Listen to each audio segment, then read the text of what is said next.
I kind of have to gently physically shake him to wake him up out of it. He is really lost in it. And that's why I know it's different than your average nightmare. I'm Kristen, a police wife of 8 years from Los Angeles, and my mission is to help you to be a peaceful police wife. It took me many years to go from being resentful and lonely to being peaceful, and so I am going to make videos to help support you on that journey to find peace. Today's video was inspired by a question I've gotten a lot about how to support our spouses with PTSD and trauma. And honestly, this morning I was watching the NYPD wife, the widow of the officer that died there, and it really inspired me to finally really talk about this issue. So research has shown that our officers experience around 3 traumatic events every 6 months of their work. So that's 1 in every 2 months they experience a trauma. I have personally observed this through my husband, who is not a talker. He doesn't come home, he doesn't vent, but I know of incidents that he's been involved in. And I think because we don't live that life and everybody else doesn't, we don't understand what they go through, right? But I think there are 7 concrete ways that I have found to support my spouse, and I hope that these ideas help you as well. So the first thing is to prevent retraumatization.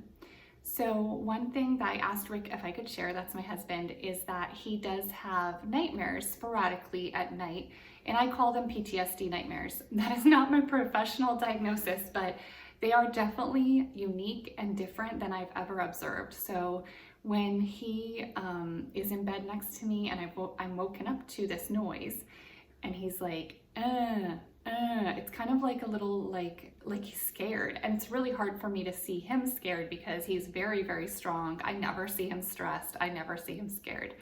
And so the first time I saw it, I was really weirded out by it.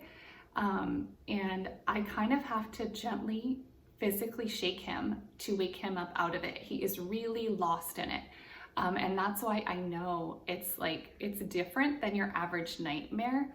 And he's kind of disturbed even when I wake him up from it. But I think my background is social work. I have a bachelor's, master's, and PhD in social work. I've supported a lot of people. It's so different when it's in your personal life.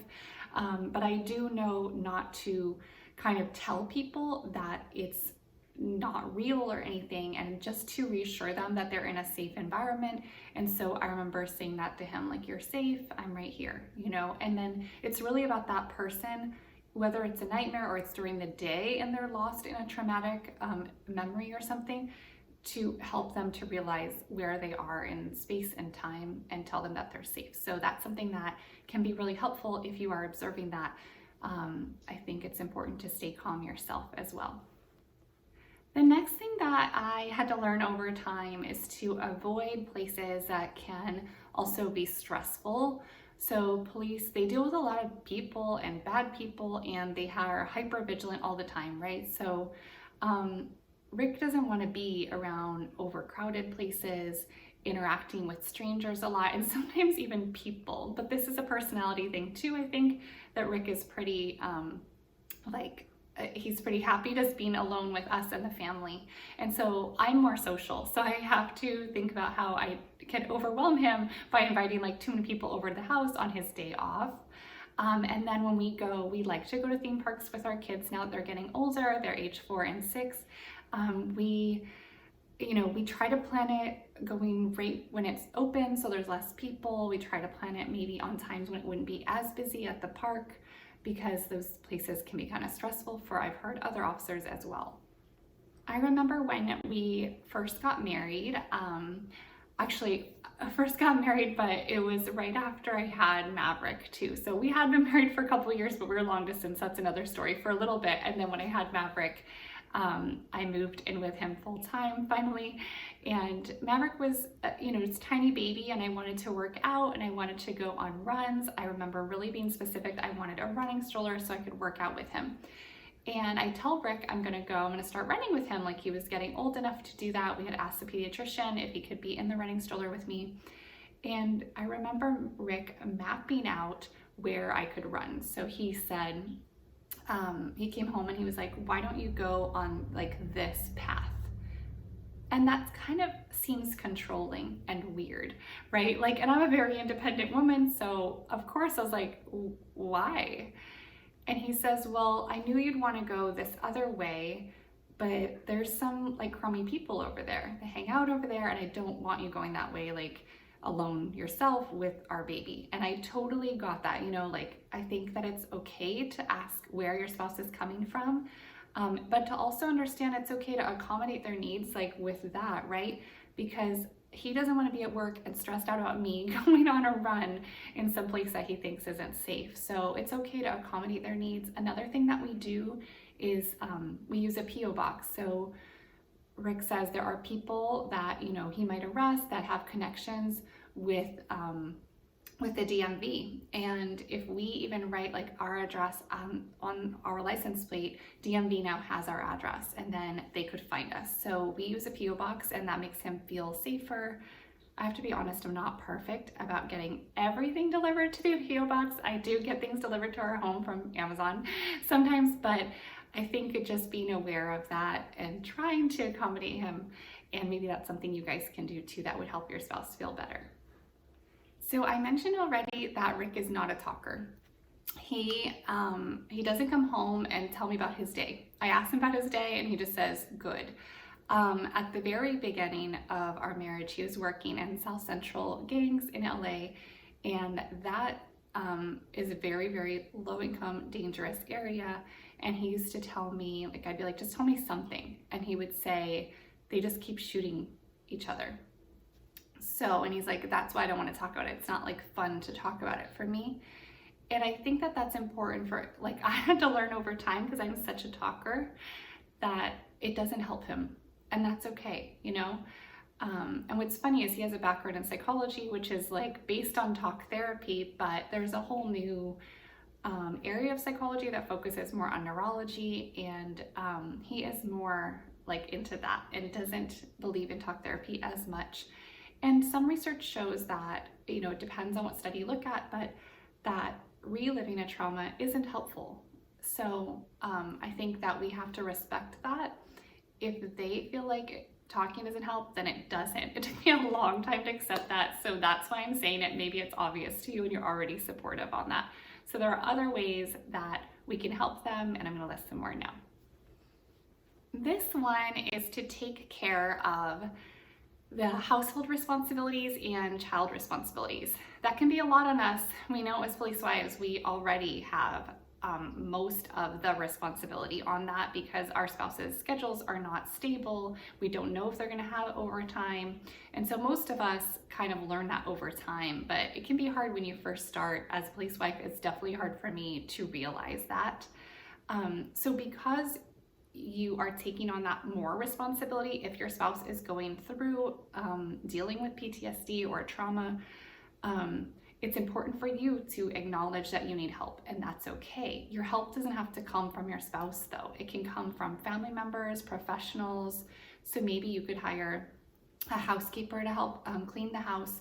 You could hire daycare, a babysitter to come over once a week and give you a break, which is totally okay. It's okay to need a break, and it's okay to take a break. And that's really hard for us. I feel like I have to say that to myself. It's really hard to acknowledge that it's okay to take a break and need that. So I myself, it took me time to realize that Rick couldn't be dependable to help with like watching the kids when I was working. We tried to juggle it alone for a year. That was crazy. And he kept having overtime, and I was stressed out. Is he going to be home in time to help me so that I can go to work? That was the silliest idea ever, and I would never do it again. So it's important for me to make sure that I'm covered, that when I need to work or I need to be somewhere, my kids are somewhere safe. So right now they attend school and preschool, and so I know they're covered, and I try to have my work schedule work around their school schedule so that I can be with them and know that I can always pick them up and drop them off. If Rick is off and he can, or let's say, and he's healthy and able to help, awesome, then I'm happy, but I'm also not resentful if he can't help. So that's something that's really important, is to just know that you're gonna take on that responsibility, but make sure you ask for help with that too. The next tip is something that I have have observed Rick do over time that has really helped him, and that is working out. So a lot of times our officers get really in shape when they're in the academy, but then it depends on the department, but some departments don't require a physical test later, and so some officers might not work out regularly after the academy. But Rick has always loved working out, and I have noticed that in times of health issues, mental health, physical health, working out has always helped him, always. And I do feel like for him, everybody's different in what they like to do. You know, maybe your spouse likes to like ride bikes or swim or something like that. But for Rick, like the physical contact workouts like MMA, Brazilian Jiu-Jitsu, CrossFit, those more intense workouts really help him. And also I wanted to let you know there is a nonprofit, I will link it below in the description, that pays for part of a Brazilian Jiu-Jitsu membership, so like $50 a month if you're for your spouse, for police officers. And so take advantage of that. You do have to post on social media to kind of like advertise the nonprofit, but Rick does that even though he's not a social media person, just to get that $50 a month. It's really helpful because those gym fees can be a lot. I love recommending this next tip, and that is to take time off together and plan vacations together. Sometimes we love to plan even staycations. So if Rick is off for a few days, just really planning family time. Rick has always told me that being with us and the kids really is what makes him happy, and that makes my heart so happy to hear that, you know. And so I think that it's important for us to acknowledge that, especially children, like they just get your mind off of things, you know. And Rick and I love to just like Netflix and chill. We're pretty chill people. But also during the pandemic, we got a little cabin. I know that not everybody can afford this, but up in Shaver Lake, California, up in the mountains, it's super quiet. There's no crime going on there. So I think that if you're in like in anywhere, I was thinking metro area, but if you're in urban or rural area, anywhere that you are that your spouse is running into these issues and might run into criminals, it's really good to get away, you know. So we often stay in Airbnbs. We bring our own food whenever we go on vacation, so we try to save money that way, and that allows us to take little vacations with the family that are more affordable. And I love this Airbnb kind of economy, and we rent out our own now, our cabin. So definitely take advantage of those things, or if you can't afford leaving, like I said, just plan a staycation where it's just you and the family spending time together, prioritizing each other, because that can really like lift us up, you know. The most obvious tip that a lot of people jump to right away is to seek medical attention, which obviously if your spouse is having a really tough time, that is so important that you recommend that they go see someone. I know for men, for police officers, there's a lot of pride in not asking for help. So that can be a very challenging moment, but just know that some of this is biological. Some of it's chemicals, right? It's things in our body that maybe are off and they need to be fixed. And so to acknowledge that it is not their fault, right? So if they are really struggling with anxiety or depression related to the trauma, that medication, hormone therapy, some of these other things might help. Of course, talk therapy if they are a talker. And so it's really touchy. I think it's hard to say those things to our spouses, but just bring it up like that sometimes, you know, your body gets off, and it's okay to use these medications just like we would with any other kind of illness or something to help with that.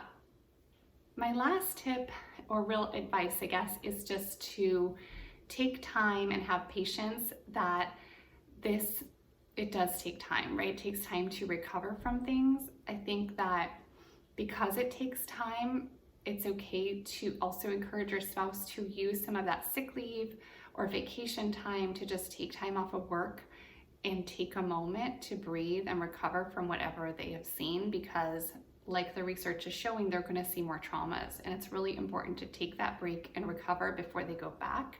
And it's also important for you to know, as the support person of this person that is going through this trauma, that it's going to take time, and to just make sure that you're taking care of yourself and you're asking for help from others.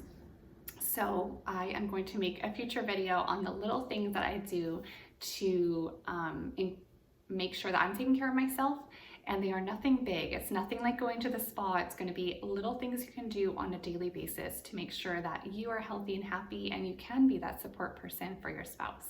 I hope that you enjoyed today's video. If you did, definitely hit that subscribe button, hit that like button. It really lets me know that I should make future videos like this. And also, I do have a book called Be a Happy Police Wife. It is designed for you to do just to listen to actually on Audible, just 5 minutes a day, and has really practical steps for you to go from being that maybe resentful, lonely wife to a happy, peaceful wife. I hope this helped, and I hope that you have a great day. I'll see you in the next one.